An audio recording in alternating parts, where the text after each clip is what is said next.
Well, the president last night outlined his ambitious agenda. Now he needs to get it passed and sell it. Joining us now, White House senior advisor Anita Dunn.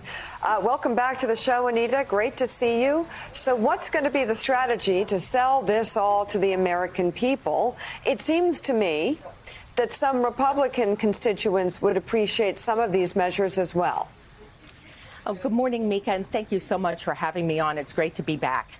You know, I think last night what you heard and what you saw from President Biden was outlining a clear vision for how to get America moving forward again, how to build back better on the economy, but more importantly, really how to go compete in this 21st century. So last night, he had the opportunity to make his case to the American people and to the Congress. And starting today, he's going to begin what we call our Getting Back on Track tour, which is America, we're not there yet. There's a long way to go, but we're getting this country back on the right track. And he'll be traveling today to Georgia, tomorrow to Pennsylvania. The vice president is traveling today. And we're going to be out there, cabinet members, everybody, telling the American people what's in these plans and what's in it for them. Casey Hunt. Anita, good morning. Good to see you. My question for you is, how much of what we heard from the president last night, how much of this sweeping new families plan is he willing to pass alone with just Democratic support in Congress? Casey, it is so good to see you. Listen, the president's made it very clear he would prefer to work with Democrats and Republicans because, as Mika pointed out, these are popular issues and they're not necessarily ideological issues. Paid family leave is important for Democrats and Republicans. I don't think that you have to be a Democratic mom to want to stay home with your newborn baby or a Republican mom. These are American issues, as the president said. So he would prefer to work in a bipartisan way. He would prefer to have Congress work in a bipartisan way. But what he's also made clear, both on the jobs plan and on the families plan, that inaction is not acceptable to him. That at the end of the day, if we have to move forward, we will move forward. But the White House is already working with bipartisan groups around the jobs plan. We plan to do the same thing with the families plan. We're going to have our cabinet members up there starting to work on the component parts of this and see what we can get, Casey.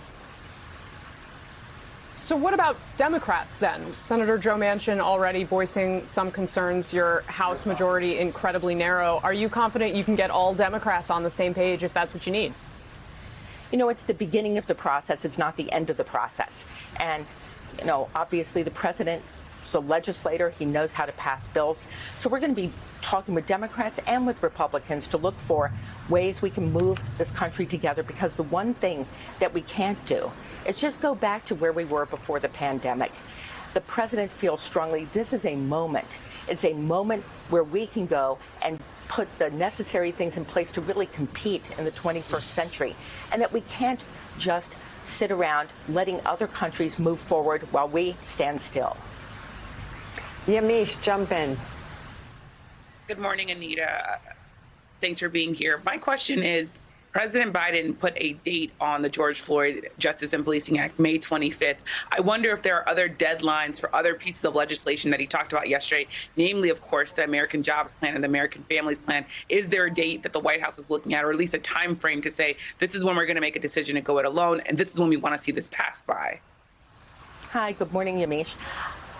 You know, with the rescue plan, this country was in a crisis. The day that President Biden was sworn into office, over 4,000 Americans died of COVID.